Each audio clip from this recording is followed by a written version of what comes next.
Olá! No vídeo de hoje vamos falar da mãe da astronomia, o Big Bang, a teoria, como tudo começou, tá? Primeira coisa, o Big Bang, a ideia principal, não é simplesmente falar do surgimento do universo. A ideia por trás dessa teoria é dizer quais estruturas surgiram durante a formação do universo para termos o que temos hoje, as galáxias que temos hoje, onde nós conseguimos observar, né? Que tem um espaço em que a gente consegue ver, até onde nós conseguimos ver e saber as estruturas que existem. Então, tudo começa com uma estrutura provavelmente circular. Por que circular? Por que redonda? Por que uma esfera?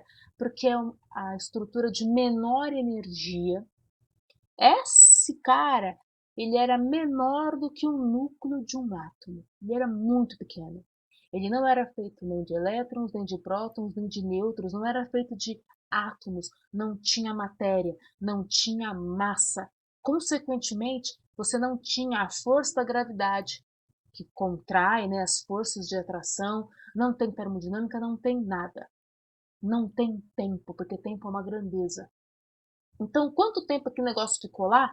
Não tem tempo. Então, não ficou zero tempo, não tem tempo. Ficou 1 bilhão de anos ou ficou 1 segundo, não importa. O tempo não existia. E esse cara, que a gente chama de singularidade, normalmente, porque é uma coisa única, né? Que não encontra ele por aí. Esse cara, ele era muito quente. Então, a primeira coisa básica que nós temos que saber é que esse primeiro momento, ele era muito quente mesmo, porque estava tão comprimido, tão apertado, e por algum motivo, nós não sabemos muito bem por quê, aconteceu esse cara aqui, ó, que a gente chama de inflação, que é o segundo ponto. Isso aqui começou a se espalhar, começou a crescer, duplicar, triplicar, quintuplicar, aumentar muito de tamanho. Um dos motivos da gente usar a palavra big, né? Big vem de grande, veio por causa desse momento. Isso aqui cresceu, se afastou, tudo que estava preso começou a se afastar um dos outros, de forma homogênea, em quantidades iguais, começaram a se afastar. Nesse momento também começou a esfriar, e isso é um ponto importante. Aquela estrutura extremamente quente começou a esfriar porque começou a distribuir o calor por uma área muito maior. Lembrando que o negócio é tridimensional, tá? Em todas as direções, tá? Não é só num ponto específico. E aí vem o terceiro ponto. Quando isso aqui começou a esfriar, começaram a formar estruturas que vão dar origem a prótons, elétrons e nêutrons. É essa estrutura aqui que começou a esfriar que você vai ter a presença dos quarks, dos gauss, estruturas, dos gluons, estruturas que formam os prótons, que formam os nêutrons e que vão formar os elétrons também. É nessa hora que esse cara extremamente quente que está esfriando, ele começa a desacelerar essas partículas que estão muito rápidas, porque você vai perdendo energia, porque está sendo distribuída numa área muito maior. É nessa hora que esses caras vão interagir, que a gente chama de bóson de Higgs. É uma estrutura que, dependendo da velocidade da partícula, se ela estiver mais lenta, ela consegue interagir com o bóson de Higgs. Consequentemente, consegue ter massa. Coisas que não conseguem interagir com o bóson de Higgs ficam, vamos dizer assim, leves, não têm massa. Quem que interage com o bóson de Higgs? Prótons e nêutrons. E o elétron não interage. Lembra que eu falei? Ele tem uma massa desprezível, justamente por isso. Vai formar essas primeiras partículas. Ainda não temos átomos, tá? Ainda não temos átomos. E aí vai vir para esse quarto ponto aqui, ó. Você vai ter a formação das primeiras estruturas atômicas. Quem que vai surgir? O hidrogênio, vai surgir o hélio e o lítio. Se você olhar na tabela periódica, são os 3 primeiros elementos químicos. E Esses caras que são, digamos assim, os combustíveis das estrelas. E as estrelas formam galáxias. Galáxias são nós vivemos numa galáxia, universo. Então, nesse momento, quando está se esfriando, depois desse evento aqui de inflação, você tem a formação dessa parte aqui desses núcleos, começa a se formar os átomos, e aí vem o grande X da questão, o quarto ponto da parada. Você tem esse resfriamento e você tem um grande banho de luz no universo. Isso aqui se esfria tanto, tanto, tanto, e começa a se formar esses átomos e formando as estruturas, e você vai ter as primeiras leis da física sendo aplicadas, vamos dizer assim, que diz que corpos maiores atraem corpos menores, você começa a formar aglomerados, começam a formar estruturas que vão ficando cada vez mais próximo das outras e começam a formar buracos numa coisa que estava uniformemente distribuída, agora já está meio que formando aglomerados. Os átomos estão ficando cada vez um mais próximo do outro, eles não estão afastados, eles estão ficando juntos, cada vez mais juntos um do outro. E é aí que você vai ter essa primeira que a gente chama de primeira luz, que é a radiação cósmica de fundo. Até hoje nós conseguimos ouvir esse clarão de luz aqui e de radiação que foi liberada.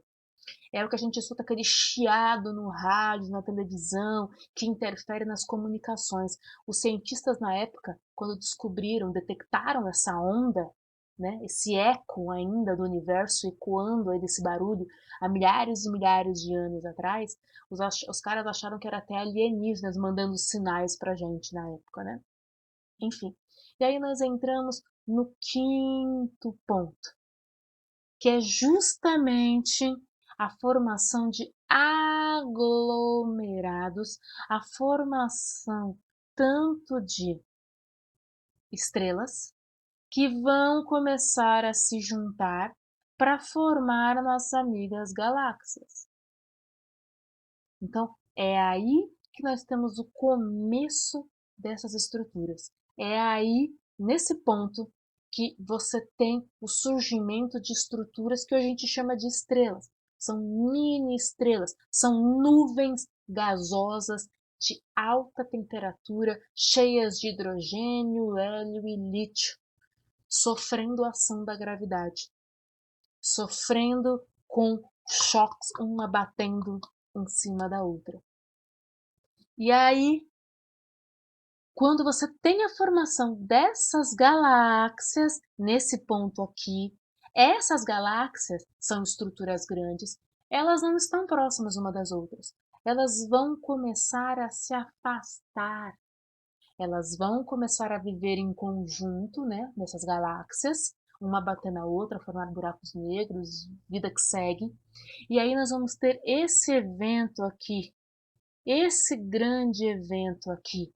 Tio Einstein descobriu isso porque eles estavam tentando descobrir se o universo ele era parado ou se ele estava em movimento.